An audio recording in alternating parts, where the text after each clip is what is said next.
So I'm going to be trying to find the index card of this irregularly shaped figure. And I started before, but I did it wrong. So I need to make it all into triangles. So I'm going to start here, and I'm going to choose here because I see that this is the base of a triangle. So I'm going to draw a horizontal line right here. Okay, and then when I look at it, if I draw a vertical line right here,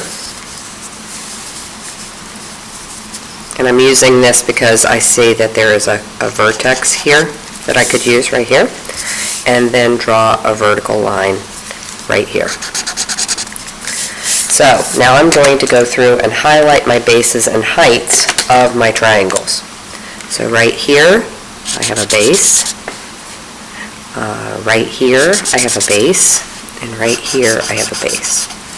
So I remember that bases and heights always come together at right angles. So I'm going to look for the height opposite the base. So I'm going to use this point here. I'm going to use this point here. And then if this is my base, I'm going to use that point there. So now when I look at it, I'm going to draw in my heights. So that's a height, and then of course these were my base and my height, so I'm going to put my right angle right there. All right, so now I'm going to count. 1, 2, 3, 4, 5, 6, 7 by 1, 2. So 7 times 2, 14, divided by 2 equals 7. So this right here is 7 square units. And I'm going to come to this one. 1, 2, 3, 4. 1, 2, 3, 4. 4 times 4 is 16, divided by 2 is 8. So this one is 8 square units. Then 1, 2, 3, 4. 1, 2. 4 times 2 is 8, divided by 2 is 4. So this triangle is 4 square units. And then I have this nice rectangle right here. 1, 2, 3. 1, 2, 3, 4. So 3 by 4. On this one, I remember we don't divide by 2 because it's a rectangle. So that's 12. So now if I'm finding the area of this entire figure, I'm going to take these areas for each of the pieces and add them together. So 12 plus 4 plus 8 plus 7. So I took these over here, add them together. That's 10 plus 11 is 21. 2 and 1 is 3. So this area of this irregularly shaped figure is 31 square units. So on your study guide, this was question 6. Then we're going to go to study guide question 7. And when I look at this, once again, it is irregularly shaped. So I need to break it into shapes I know how to find the area of.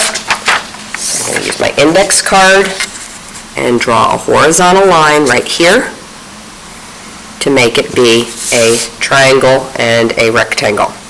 Alright, so I'm going to highlight my base and my height. So I'm going to start with my rectangle. Here's my base. And here is my corresponding height right here.